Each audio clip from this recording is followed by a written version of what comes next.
مسلمان کا یہ عقیدہ ہے کہ ہمارا خالق اللہ ہے، ہمارا مالک اللہ، ہمارا رازق اللہ۔ جب یہ ساری چیزیں، ساری عطائیں، ساری نعمتیں اللہ کی ہیں تو پھر مسلمان کی ساری توجہ بھی اللہ ہی کی جانب ہونی چاہیے۔ اسے کوشش کرنی چاہیے کہ وہ ہر معاملے میں، ہر مسئلے میں، ہر پریشانی میں اپنی توجہ اپنے رب کریم کی جانب مبذول رکھے۔ انسان جب اپنے علم پر بھروسہ کرنے لگتا ہے، یا اپنی عقل پر بھروسہ کرنے لگتا ہے، یا اپنے تعلقات پر بھروسہ کرنے لگتا ہے، یا اپنی دولت پر، مال پر، صحت پر، تو ایک بہت بڑے دھوکے کا شکار ہو جاتا ہے۔ اور انسان جب انسانوں پر بھروسہ کرنے لگتا ہے تو پھر اللہ تعالیٰ اسے بعض اوقات انسانوں کے سپرد کر دیتا ہے، انسانوں کے سپرد۔ اور بہت سارے ایسے لوگ بھی ہوتے ہیں جو رب کریم کو بھولتے ہیں اور وہ اپنی ساری توجہ انسانوں کی طرف، دنیا کی طرف، دنیا داروں کی طرف کر لیتے ہیں، تو اللہ تعالیٰ فرماتا ہے پھر میں انہیں یہ سزا دیتا ہوں کہ وہ مجھے بھولنے نکلے تھے تو میں نے انہیں ان کا اپنا آپ بھی بھلا دیا، اپنا آپ بھی۔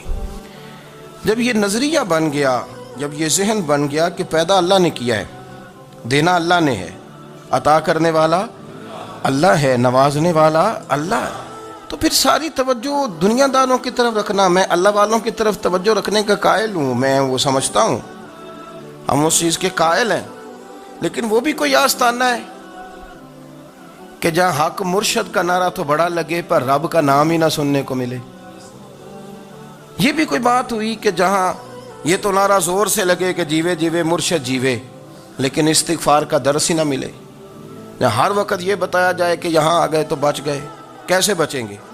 میرے رسول پاک علیہ السلام کا دروازہ سب سے بڑا دروازہ ہے، حضور کا دروازہ سب سے بڑا دروازہ ہے، لیکن میرے دوستو یاد رکھنا، نبی پاک علیہ السلام نے بھی لوگوں کو جب رستہ دکھایا ہے تو رب کریم کا رستہ دکھایا ہے، اللہ کا رستہ دکھایا، اللہ کریم کا رستہ دکھایا، لوگوں کو رب کی طرف توجہ کرائی۔ میرے رسول کریم سید عالم صلی اللہ تعالیٰ علیہ وسلم نے لوگوں کی اللہ کی جانب توجہ کرائی اور لوگوں سے یہ کہا کہ وہ اپنے رب کریم کی جانب اپنا ذہن رکھیں، اپنی توجہ اپنے اللہ کی جانب مبذول کریں۔ میری بات کو اچھے طریقے سے سمجھیے گا، علم اللہ تبارک و تعالیٰ عطا کرتا ہے تو اسے اللہ کی عطا ہی سمجھنا چاہیے۔ کچھ لوگوں کے پاس علم ہوتا ہے پر علم نافع نہیں ہوتا، وہ ٹامک ٹونیاں مارتے رہتے ہیں ساری زندگی۔ علم کو اللہ کی عطا سمجھیں، اپنی عقل پر، اپنے شعور پر زیادہ بھروسہ نہ سمجھیں، نظر اللہ پہ رکھیں۔ حضرت علی المرتضیٰ سے کسی نے پوچھا بڑا عالم کون ہوتا ہے؟ فرمایا بڑا عالم وہ ہوتا ہے کہ جسے مسئلے کا پتہ نہ ہو تو وہ کہہ دے مجھے نہیں پتہ، میں پتہ کر کے بتاؤں گا، غلط بات بیان نہ کریں، اپنی نظر اللہ پہ رکھیں، نکل آئیں اس معمے سے باہر کہ میں کوئی بلا ہوں، مجھے بڑا پتہ ہے، میرے پاس 6 ڈگریاں ہیں، مجھے 10 جگہ پہ تدریس کا شغف حاصل ہے، اس سے نکلیں باہر۔ ہمارے ہاں بہت سارے لوگ بن کے بیٹھ جاتے ہیں۔ میں اکثر کہتا ہوں کہ پھر وہ دعوے کرتے ہیں میرے علاقے والے جاہل ہیں، میرے شہر والے جاہل ہیں، میرے خاندان والے پڑھے نہیں۔ یہ آپ کا دعویٰ ہے، یہ آپ کو خراب کر دے گا۔ ہم نے بہت سارے ایسے لوگ دیکھے جو بہت بڑے عالم تھے، لیکن اللہ جب لینے پہ آیا تو عقل ہی لے گیا، شعور ہی چلا گیا، حافظے ختم ہو گئے۔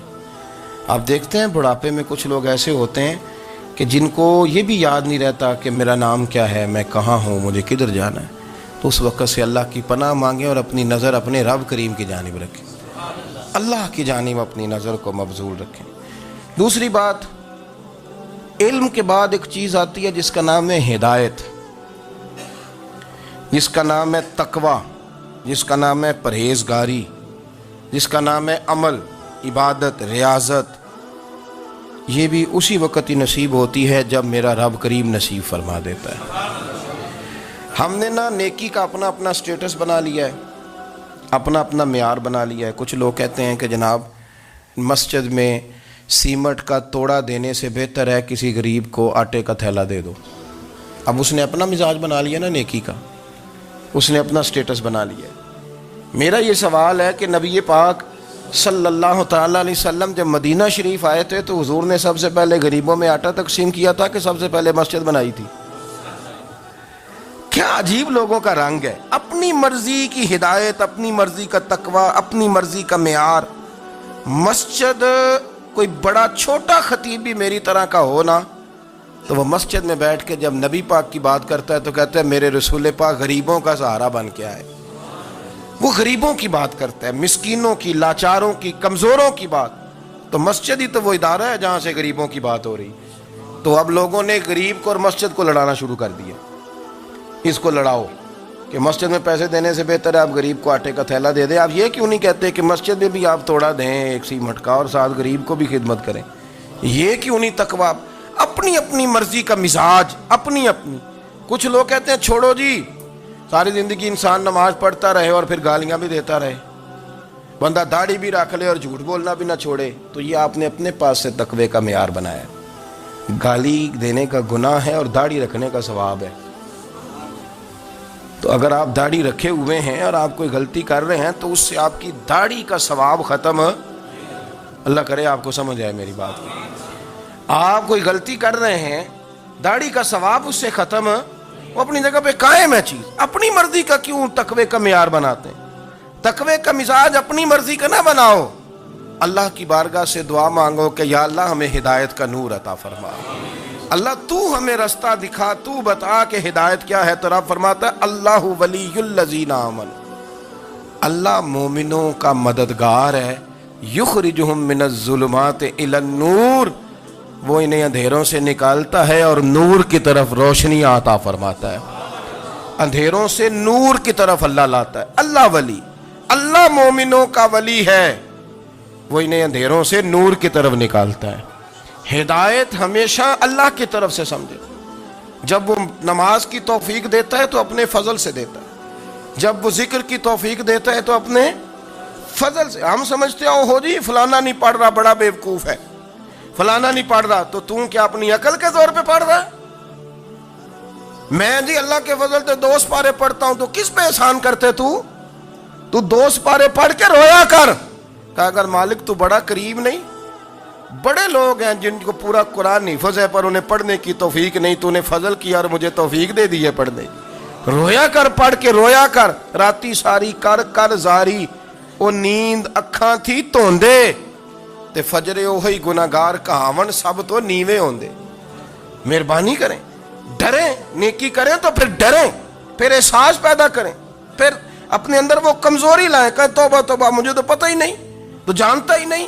حضرت سیدنا امام اعظم ابو حنیفہ رحمۃ اللہ تعالی علیہ کے ساتھ ایک شخص کہتا میں نے نماز پڑھی، تو عشاء کی نماز تھی۔ یہ جو لوگ بڑے ہوتے ہیں نا، جن کے پیار کرنے والے بڑے ہوتے ہیں، ان کے گرد خوف بھی بڑا ہی ہوتا ہے، انہیں بڑا ڈر لگتا ہے، بڑی بعض اوقات آزمائش ہوتی ہے ان کی۔ عشاء کی نماز کہتے پڑھی تو امام صاحب نے نا عشاء کی نماز میں تلاوت کی آیتیں فَمَن يَعْمَلْ مِثْقَالَ ذَرَّةٍ خَيْرًا يَرَهُ وَمَن يَعْمَلْ مِثْقَالَ ذَرَّةٍ شَرًّا يَرَهُ، فرمایا جو ذرہ برابر خیر کرے گا وہ بھی قیامت میں دیکھے گا، اور جو ذرہ برابر شر کرے گا وہ بھی قیامت میں اس شر کو دیکھے گا، اس کے سامنے آئے گا۔ تو وہ شخص کہتا ہے کہ سارے لوگ نماز پڑھ کے چلے گئے تو امام صاحب رحمۃ اللہ علیہ نے اپنی داڑھی پکڑی، رو رہے ہیں، کہتے ہیں وہ ذرہ برابر نیکی کا بدلہ دینے والے، وہ ذرہ برابر شر پہ سزا دینے والے میری سفید داڑھی کو دیکھ، مالک میرے ذرے ذرے سامنے نہ لانا، لوگ تو میری بڑی قدر کرتے ہیں دنیا، میں تو بڑا پہچانا جاتا ہوں، لوگ تو میری راہوں میں پھول لیے کھڑے ہوتے ہیں، مجھے بڑا نوازتے ہیں، قیامت میں رسوا نہ کر دینا، میرے لیے مشکل ہو جائے گی۔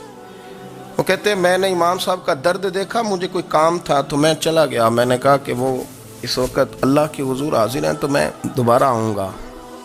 کہتے ہیں میں تہجد کا وقت آیا تو امام صاحب وہیں بیٹھے تھے اور ان کی داڑھی آنسوؤں سے بھری ہوئی تھی اور زور سے داڑھی پکڑی ہوئی، کہنے لگے مالک رسوا نہ کر دینا، قیامت میں رسوا نہ کر دینا۔ یار جو ہدایت یافتہ لوگ تھے وہ تو ڈرے ہوئے تھے، وہ تو سہمے ہوئے تھے، وہ تو کہتے تھے یہ اس کا فضل نہیں، اس نے بلا لیا ہے، یہ اس کا کرم نہیں۔ حضرت باعزید بستامی کسی کافر کو دیکھتے تو رو پڑتے، کہتے مالک تو کتنا قریب ہے، یہ بے ایمان رہ گیا، تو نے اپنے فضل سے مجھے اپنے نبی کا غلام بنا لیا۔ وہ رو پڑتے۔ یہاں تو لوگوں کا دعویٰ ہی بڑا ہے۔ نمازی اللہ خیر فرمائے وہ تو دوسروں کو گھورتا ہے، وہ کہتا ہے جنت کا میں مالک ہوں، کنجیاں میرے پاس ہیں، میں کسی اور کو گھسنے نہیں دوں گا۔ اور اگر 2-3 حج کر لے تو پھر تو وہ کہتا ہے کہ اب میرے سے پوچھ کے لوگ جنت میں جائیں گے معاذ اللہ۔ اور اگر وہ 2 4 5 7 دفعہ کوئی نفل پڑھ لے تو پھر وہ کہتا ہے چھوڑیں جی سارے لوگ بے عمل ہیں، میں اکیلا نیک ہوں۔ نہ ایسا کریں، اپنی توجہ اپنے رب پہ رکھیں، اپنی توجہ اپنے معین الملت والدین، عطائے رسول، ہند الولی، غریب نواز، خواجہ معین الدین چشتی، حضرت خواجہ اجمیر، شاہ اجمیر، شاہ اجمیر، والی ہندوستان۔ آخری عمر میں نا سارا دن روتے گزر جاتا، ساری رات روتے گزر جاتے، ذرا سی کوئی بات کرتا تو رو پڑتے، آنکھیں آنسوؤں سے بھری رہتی۔ کئی دفعہ آپ نے بھی پریشان ہو جاتے ہیں نا کہ یار تو ایک بات کی جان ہی نہیں چھوڑ رہا۔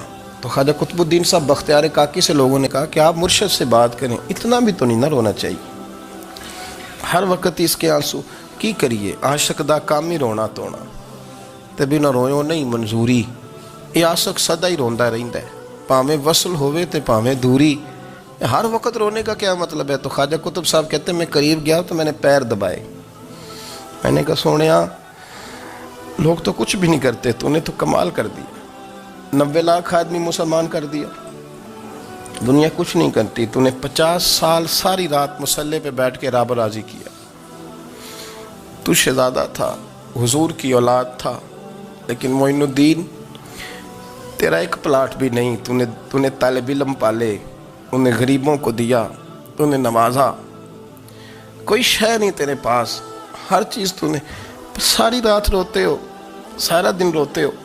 تو خواجہ قطب الدین صاحب کہتے ہیں میں نے جب عرض کیا تو خواجہ صاحب مجھے گلے لگا لی، چیخ مار کے روئے، کہنے لگے قطب الدین پتر داڑھی سفید ہو گئی، جانے کا وقت آ گیا، جو تو نے نیکیاں گنوائی ہیں وہ ہیں صحیح میرے پاس، پر یار کی بارگاہ میں پیش کرنے کے قابل ایک بھی نہیں، ایک بھی نہیں۔ تو بارگاہ تو دیکھ کتنی بڑی ہے، رسول کریم کی بارگاہ میں پیش کرنے کے قابل ان میں سے ایک بھی نہیں، تو آستانہ دیکھ کتنا بڑا ہے، کیا پیش کروں گا، کیا عرض کروں گا حضور کی بارگاہ میں، کس طرح؟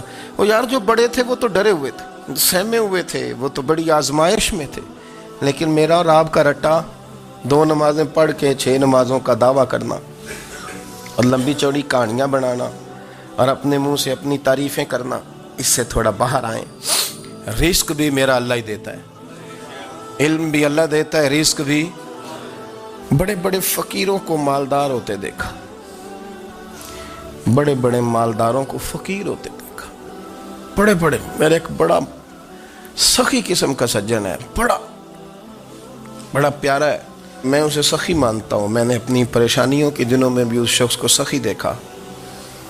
ایک دن رات کو مجھے ٹیلی فون کر کے کہنے لگا کدھر ہو؟ میں نے کہا میں گھر ہوں۔ نہیں اکثر سفر میں ہوتے ہو نا؟ وہ میں نے کہا طبیعت کیسی ہے؟ ٹھیک ہے، بس حال چال پوچھنا تھا۔ میں نے سمجھائی، میں نے کہا یار یہ کوئی مسئلہ ہے، ورنہ رات کے 2 بجے کوئی حال پوچھنے کو فون تو نہیں نہ کرتا، کوئی مطلب ایسا تو مسئلہ نہیں نا؟